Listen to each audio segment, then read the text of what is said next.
جو regional countries ہیں ان کا ہاتھ بٹا رہے ہیں, یہ ان کے حق میں کر رہے ہیں. آپ کو یاد ہوگا کہ رشیا نے ابھی دوبارہ یہ اعلان کیا ہے, ایک اسٹیٹمنٹ جاری کی ہے, مطلب 23 فروری کو ایک ان کی رپورٹ آئی تھی رشین فارن منسٹری کی کہ 23,000 ایکٹیو ٹیررسٹ افغانستان میں کام کر رہے ہیں, جس میں سے 5 سے 7,000 23,000 سے 25,000.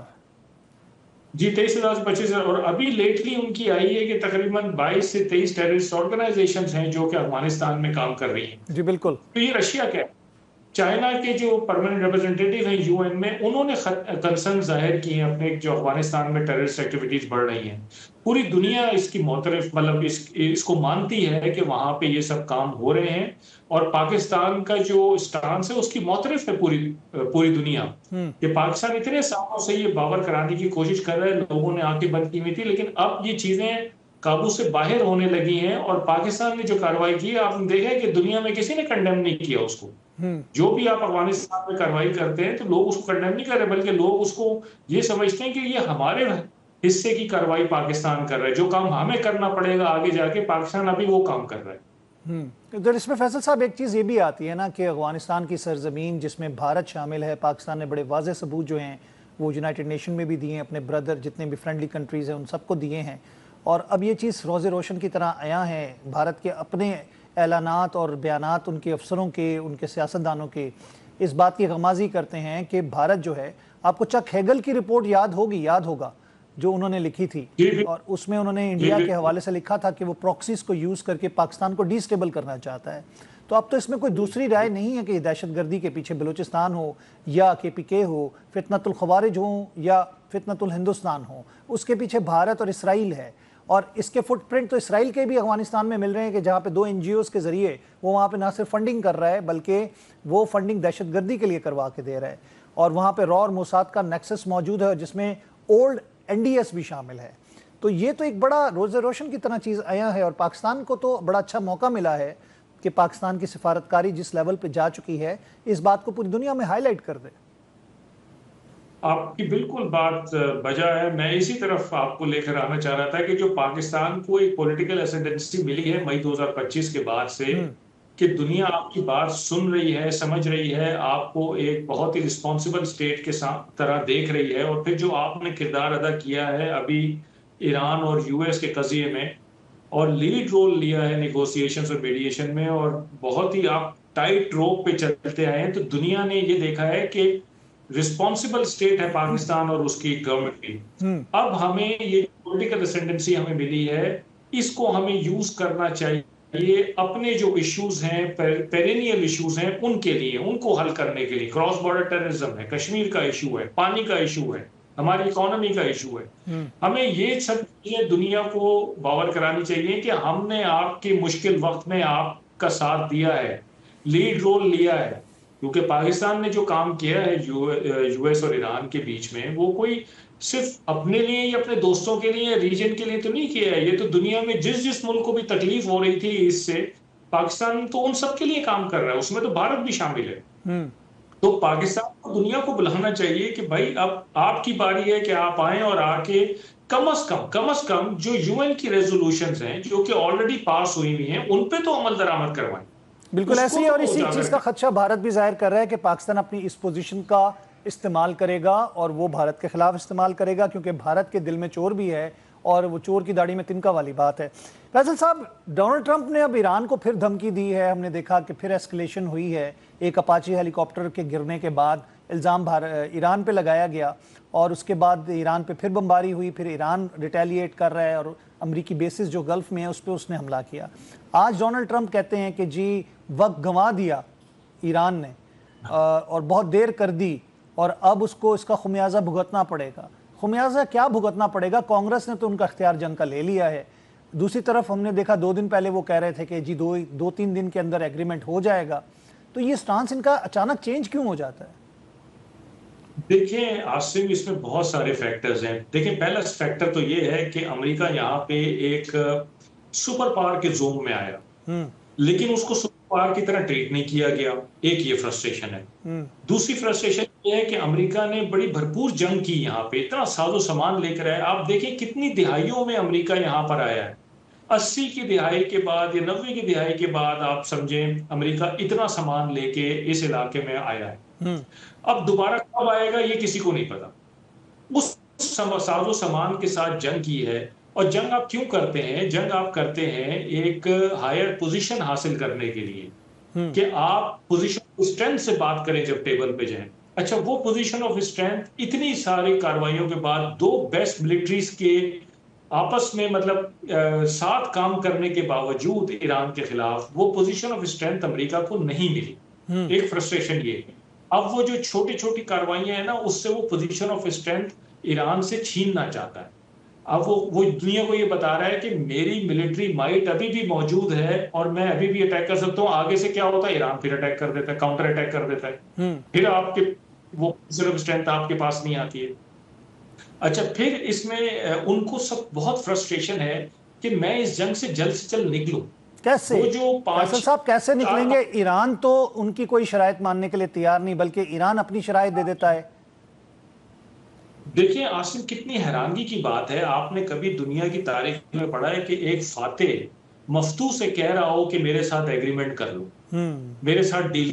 بھائی آپ تو فاتح ہیں نا, آپ نے تو اس کو 20 سال پیچھے پھینک دیے. نیوی اڑا دی, ایئر فورس اڑا دی, ان کے میزائل کے ذخائر اڑا دیے, ان کی آپ دوزیں تباہ کر دی, جہاز تباہ کر دیے. پیچھے رہ کیا گیا؟ ایٹمی پلانٹ تباہ کر دیا آپ نے.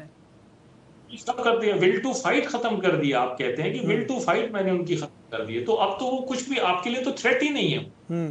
تو پھر آپ کیوں کے پیچھے پڑے ہوئے ہیں؟ بھائی آپ تو جائیں اور جا کے شادیاں نہیں بجائیں کہ میں جیت کر آ رہا ہوں. لیکن ایسا ہے نہیں نا, گراؤنڈ ریئلٹی ایسی ہے نہیں. ایران ابھی بھی باقی ہے اور ایران مطلب صرف سانس نہیں لے رہا ہے بلکہ جاندار قسم کا ایران باقی ہے جو کہ جواب دے رہا ہے ہر چیز کا. اور ایران کے ساتھ پوری یہ ہے کہ وہ کہتا ہے کہ یہ جو فیصلہ ہوگا یا جو ایگریمنٹ ہوگا وہ حتمی ہونا چاہیے. اب دوبارہ اس قسم کی کوئی حرکت نہ ہو کہ جس اسرائیل کا جب دل چاہا اس نے اٹیک کر دیا, امریکہ کا جب دل چاہا اٹیک کر دیا. حالانکہ بات چیت چل رہی ہے, بات چیت مانی بھی جا رہی ہے, شرائط مانی جا رہی ہے, لیکن پھر بھی آپ اٹیک کر رہے ہیں صرف دنیا کو یہ دکھانے کے لیے. قیادت کا فقدان ہے ایران کے اندر, جسے قیادت کا فقدان کا ٹرمپ نے بھی اشارہ کیا. تو وہاں پر بھی IRGC جو ہے وہ سپریم لیڈر کی بات مانتی ہے. ادھر سے جو پولیٹیکل رہنما ہیں, پزشکیان صاحب کی بات کریں, صدر کی ان کے, یا کالباف کی بات کریں, یا عباس عراقچی کی بات کریں, تو ان کے جو سٹیٹمنٹس ہیں اور وہاں پہ عملاً جو کچھ ہو رہا ہے اس کے اندر فرق نظر آتا ہے. نہیں عاصم, میں سمجھتا ہوں کہ ان کے یہاں قیادت کا فقدان جب تک یہ ولایت فقیہ کا سسٹم موجود ہے, یہ آئیڈیالوجی سسٹم موجود ہے, ان کے یہاں فقدان ہو نہیں سکتا قیادت کا. اس لیے کہ یہ بڑے آٹومیٹک سسٹمز ہیں, بڑے میکینیکل قسم کا سسٹم ہے, اور اس میں پروسیجرز ہیں, پروسیسز ہیں جس کے تحت نئی لیڈرشپ فوراً آ کے ٹیک اوور کر لیتی ہے, اور لیئرز آف لیڈرشپ ہیں جو کہ تیار ہوئی ہوئی ہیں.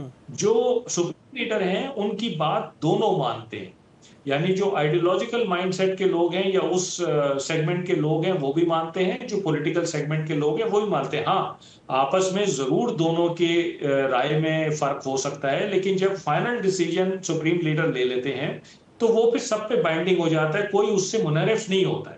بحث ضرور ہوتی ہے, بات چیت ضرور ہوتی ہے. تو یہ تو ایک ہیلدی سائن ہے, یہ تو ایک ہیلدی سائن ہے کہ آپ کے ڈفرینس آف اوپینین ہے, لیکن جب ایک فائنل ڈیسیجن ہو گیا تو سب یکجا ہو گئے. تو یہ چیز بیسیکلی ایکسپلائٹ کی جا رہی ہے یورپین اور ویسٹرن میڈیا سے اور US میڈیا سے کہ ان کے کوئی بہت زیادہ دراڑیں ہیں. ان کے دراڑیں نہیں ہیں, یہ پیس ٹائم میں بھی اسی طرح کی بحث. عباس عراقچی صاحب نے امریکہ کو دھمکی دی ہے کہ اگر وہ محفوظ رہنا چاہتا ہے تو وہ خطے کو چھوڑ دے. یعنی کہ یہ بھی میرے خیال سے living in a fool's paradise والی بات ہے کہ عباس عراقچی صاحب دھمکی امریکہ کو دے رہے ہیں کہ اگر آپ سلامت رہنا چاہتے ہیں تو آپ خطے سے چلے جائیں. دیکھیں عاصم, یہ دھمکی جو ہے نا اس کے پیچھے میں آپ کو بتاتا ہوں کہ کچھ ہے, ایسے نہیں ہے کہ یہ ایسے دی جا رہی ہے. دیکھیں ایک تو دہائیوں سے ایران کا یہ نیریٹو ہے کہ امریکہ یہاں پہ ایک بیرونی طاقت ہے اور اس کو یہاں سے چلے جانا چاہیے. خطے کے جو معاملات ہیں وہ یہاں خطے کے ممالک خود سے ڈیل کر سکتے ہیں, یہ ان کا نیریٹو ہے بہت عرصے سے.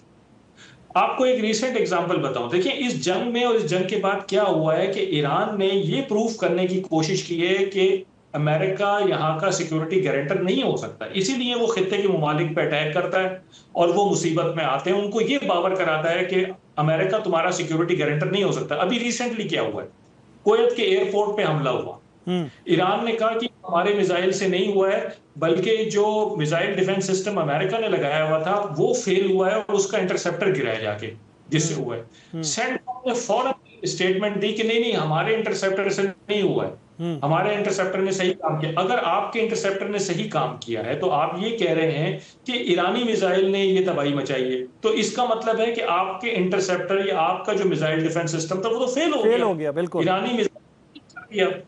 تو ابھی اسرائیل کے جو حیفا میں پیٹروکیمیکل انڈسٹری پہ ایران نے اٹیک کیا تھا، آپ کو یاد ہوگا جب لبنان پہ پرسوں اٹیک کیا گیا، تو وہ 100% ایکوریسی سے سنا ہے کہ وہ جا کے لگا ہے اور بہت بڑی تعداد میں وہاں پہ بڑے پیمانے پہ نقصان ہوا ہے۔ میں تو یہ کہہ رہا ہوں کہ سینٹکام یہ انڈورس کر رہا ہے کہ ہمارے سسٹم ایرانیوں کو نہیں روک سکتے ہیں، اور ایران یہ کہہ رہا ہے کہ امریکہ سیکیورٹی گارنٹر نہیں ہو سکتا یہاں کا خطے کا۔ چلو ٹھیک ہے، بہت شکریہ فیصل بھائی، آپ نے اپنا قیمتی وقت ہمیں دیا، پروگرام میں آپ ہمارے ساتھ رہے۔ ناظرین یہاں پہ وقفے کا وقت ہے، اس کے بعد ہم اپنے اگلے مہمان کے ساتھ پھر حاضر ہوں۔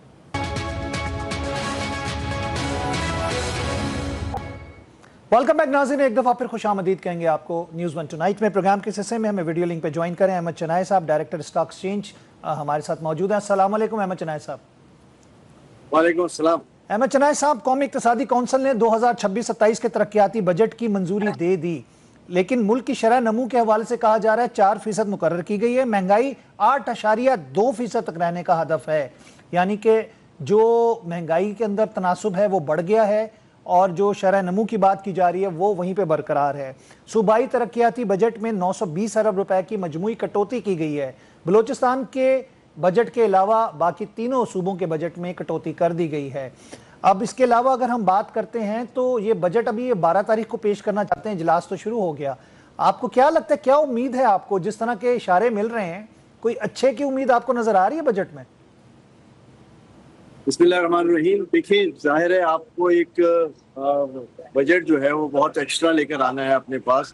آپ نے 2000 سے زائد ارب کا جو ہے وہ ایکسیس ریونیو جنریٹ کرنا ہے، اور اس ریونیو کو جنریٹ کرنے کے لیے آپ کو مختلف طریقے اور راستے تلاش کرنے ہیں۔ سب سے حوصلہ افزا کن بات یہ ہے کہ میں سمجھتا ہوں کہ اکنامی جو ہے اس کا پیس اب آہستہ آہستہ بڑھ رہا ہے۔ آپ یہ دیکھیں کہ ہمارے پاس جو پاورٹی ایلیویشن تھی اس میں بھی خاطر خواہ جو ہے وہ بڑھاوا ہوگا، اور ہماری منیمم پے اسکیل بھی جو ہے وہ اب بڑھ جائے گی۔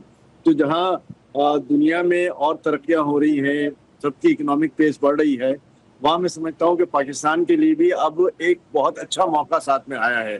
جو آپ نے بات کی پی ڈی ایس پی کے پروگرام وغیرہ کی، مختلف صوبوں کے بجٹ وغیرہ کی، دیکھیں یہ تو فگرز کی جنگلی ہے، اور اس جنگلی کو جو ہے وہ ہم نے مینٹین کر کے چلنا ہے تاکہ ہمارا ریونیو ٹارگٹ جو ہے وہ پورا ہو جائے۔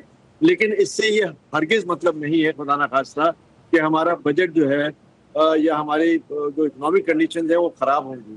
میں تو سمجھتا ہوں، میں بڑا وائبرنٹ ہوں کہ پاکستان کی اکنامک کنڈیشنز اب دیکھا جائے تو بہت بہتر حالت میں آ رہی ہیں۔ آپ صرف ریمیٹنسز کے فگر اس مہینے کے دیکھ لیں، مئی کے، جو 4.25 بلین کے ہیں۔ میں سمجھتا ہوں کہ اس سے بڑا پاکستان کو کچھ کوئی اور نہیں ملے گا جو اس وقت مل رہا ہے۔ جی، وزیر اعظم نے اوورسیز پاکستانیوں کو اپریشیٹ بھی کیا ریمیٹنسز بھیجنے پہ، لیکن چنائے صاحب ہوتا یہ ہے کہ یہ بجٹ جو ہے وہ ہندسوں کا گورکھ دھندا ہے، اور 10 روپے دیتے ہیں تو 100 روپے جیب سے نکال لیتے ہیں۔ مطلب آپ نے کہیں 10 روپے بڑھا دیے تنخواہوں میں، وہ بھی لمیٹڈ طبقہ جو سرکاری ملازمین یا پینشنر ہیں، آپ نے جو باقی ٹیکسز لگا دیے، لیوی بڑھا دی یا کسی اور مد میں ٹیکس لگا دیا، تو وہ نکل تو آپ کی جیب سے اسے 10 گنا زیادہ جاتا ہے۔ دیکھیں، میں سمجھتا ہوں کہ جو کچھ بھی گیون سرکمسٹانسز میں گورنمنٹ کے ریسورسز ہیں، گورنمنٹ اسی کو یوٹیلائز کرے گی نا، اس کے آگے تو نہیں بڑھ سکتی نا۔ تو اگر 2000 سے زائد ارب کا جو ہے وہ ایکسیس ریونیو جنریٹ کرنا ہے تو کہیں ٹیکسز لگانے بھی پڑیں گے، کہیں ٹیکسز کم بھی کرنے پڑیں گے، لیکن میں سمجھتا ہوں کہ جو پالیسیز ہیں وہ سمت میں جا رہی ہیں کہ ہماری انڈسٹریلائزیشن بھی ہو جائے، ہماری جو ہے وہ بجٹ کے نمبرز بھی بڑھ جائیں، ہماری ایکسپورٹس بھی بڑھ جائیں، اور ہمارا امپورٹ سبسٹیٹیوشن جو ہے وہ بڑھے۔ تو میں سمجھتا ہوں کہ اگر اس پہ کنسنٹریشن ہے کہ جہاں امپورٹ سبسٹیٹیوشن جو ہے وہ بڑھے، اور جہاں ہمارا ریونیو جو ہے اس میں خاطر خواہ اضافہ ہو، اور پھر پاورٹی ایلیویشن کی ہم بات کریں